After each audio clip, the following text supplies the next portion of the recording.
रेखा गुप्ता के सामने है 3 बड़ी चुनौतियां। अपनी खोई हुई जमीन को हासिल करने का बीजेपी का है लक्ष्य। नमस्कार, आप देख रहे हैं प्रेस बिहार और मैं हूं आपके साथ आनंदमयी।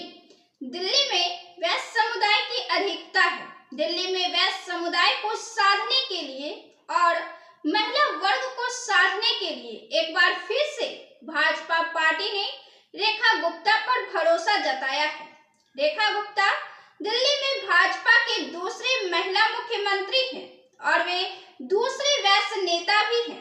रेखा गुप्ता से पहले दिल्ली में भाजपा की बड़ी नेता सुषमा स्वराज हो चुकी हैं, तो वहीं बड़े वैश्य नेता में मदन लाल खुराना का नाम आता है।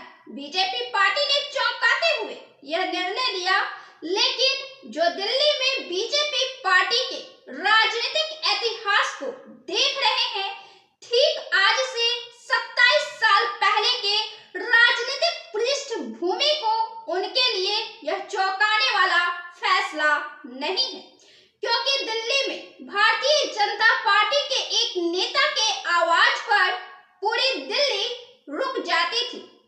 क्या यह सरकार की सबसे बड़ी सफलता नहीं है?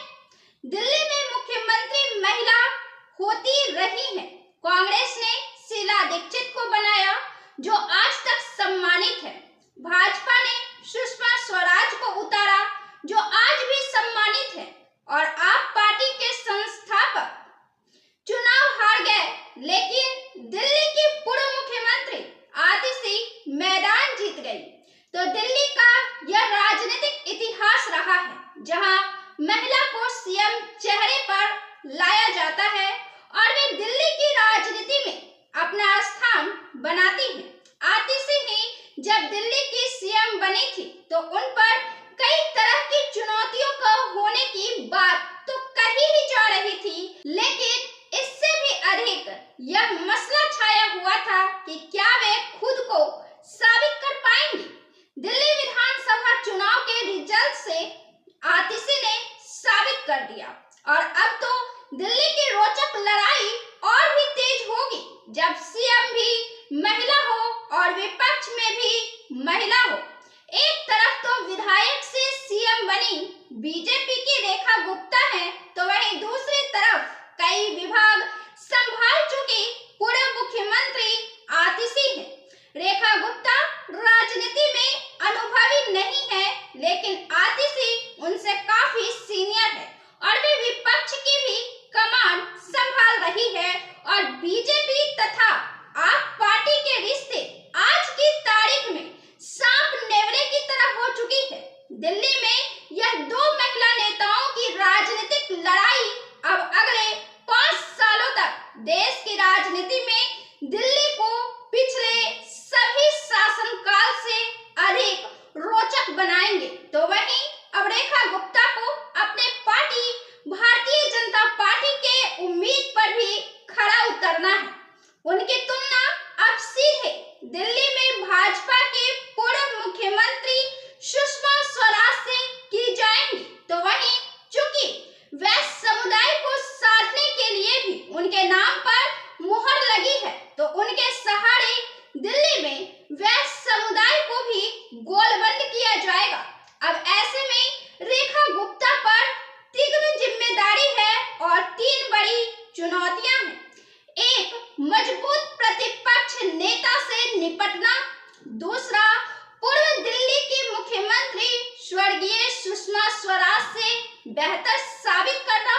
और तीसरा, जो गोलबंदी बीजेपी के वैश्य नेता मदन खुराना रखते थे, उनको फिर से हासिल करना। विधायक से सीधे सीएम की कुर्सी हासिल करने वाली रेखा गुप्ता की सीएम की कुर्सी की जिम्मेदारियों के साथ साथ ये चुनौतियां भी इंतजार कर रही हैं।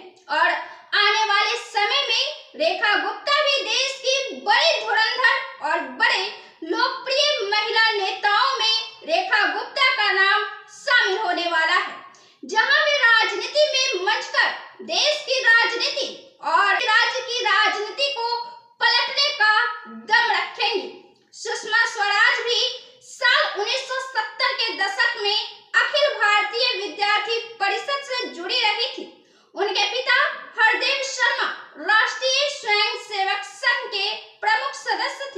सुषमा स्वराज के भी ताल्लुकात हरियाणा से गहरे रहे थे और रेखा गुप्ता के भी हरियाणा से ही आती है।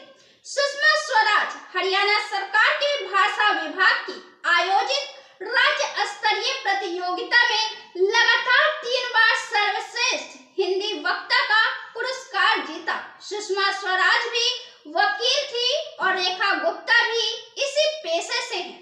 सुषमा प्रखर वक्ता तो थी ही, वे कुशल राजनेता भी साबित हुई और बाद में उन्होंने विदेशों को भी करारा जवाब भी दिया और उन्हें संभाला भी। तो वहीं मदन खुराना की दिल्ली की पंजाबी और वैश्य बिरादरी में उनकी कमाल की पकड़ थी। ये ही दोनों वर्ग जनसंघ और भारतीय जनता पार्टी के सबसे बड़े समर्थक थे। मदन लाल खुराना को दर्जनों बार दिल्ली बंद करवाने का श्रेय भी जाता है। पंजाब में चरमपंथ के दौर में जब भी कोई बड़ी घटना होती तो वे दिल्ली बंद का आह्वान कर डालते। मजाल है कि उनका बंद कभी असफल रहा। वो उनके संगठन पर पकड़ का ही कमाल था। उनके बंद के आह्वान के चलते दिल्ली में जिंदगी थम जाया करती थी, बाजार बंद हो जाते थे। दिल्ली के कारोबारी समाज में पंजाबी और बनिए ही मुख्य रूप से रहे हैं और ये मदन लाल खुराना की मुट्ठी में रहते थे। भारतीय जनता पार्टी ने रेखा गुप्ता को दिल्ली में सीएम बनाकर अपनी इसी जमीन को फिर से हासिल करने का लक्ष्य बनाया है ताकि आने वाले कई सालों तक दिल्ली में भारतीय जनता पार्टी का दबदबा कायम हो। आप इस वीडियो पर क्या राय रखते हैं? आप इस पर क्या सोचते हैं? अपना जवाब कमेंट बॉक्स में जरूर दें। वीडियो को लाइक करें, शेयर करें और चैनल को सब्सक्राइब जरूर से कर लें। बहुत बहुत धन्यवाद।